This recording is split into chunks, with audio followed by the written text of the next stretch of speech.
అమెరికాలో 600 మంది గర్భిణీల్ని బయటికి తోసేశారు. తోసేశారంటే వాళ్ళ యొక్క వీసాల్ని రద్దు చేసేశారు.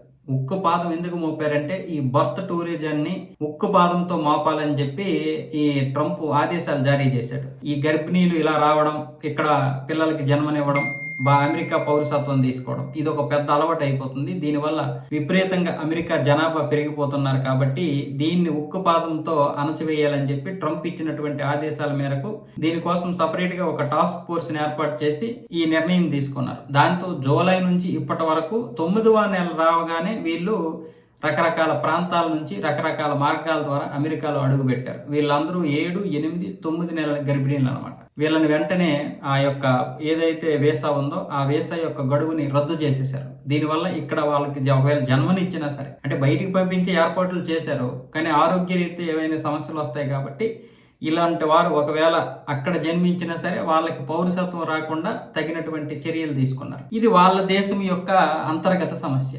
వాస్తవంగా చెప్పాలంటే అది మంచిదే. ట్రంప్ ఎలాంటి వాడు అనేది మనం పక్కన పెడితే ఏ దేశాన్నైనా కాపాడుకోవాల్సినటువంటి బాధ్యత ఆ దేశ అధినేత మీద ఉంటుంది.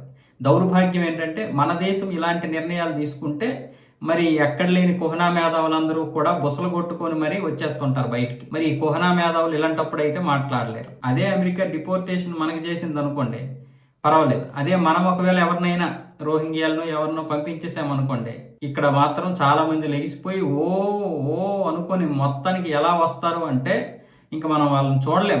అంత నరకం చూపిస్తుంది గవర్నమెంట్ పాపం ప్రజల మీద అని చెప్పి అడుగుతుంటారు. అదే మన దగ్గర ఉన్నటువంటి వారిని అలా పంపించకూడదు, కానీ మన దేశానికి చెందినటువంటి వారు ఎవరైనా ఎక్కడికైనా వెళ్తే వాళ్ళు మాత్రం అక్కడ అక్రమ చొరబాటుదారులు అయిపోతారు. ఈ కుహనా మేధావులు ఏమొచ్చేసి కరెక్టే కదా, మరి ఆ దేశాన్ని రక్షించుకోవడానికి వాళ్ళు అలా చేయడంలో తప్పేముంది అని మళ్ళీ ఇక్కడ మాట్లాడతారు. పత్రికలు కూడా అలాగే రాస్తాయి. మరి ఏం దౌర్భాగ్యం ఏదో నాకు ఎప్పటికీ అర్థం కాదు. మన దేశంలోకి వచ్చినటువంటి అక్రమ చొరబాటుదారులను పంపించిస్తే అన్యాయమా?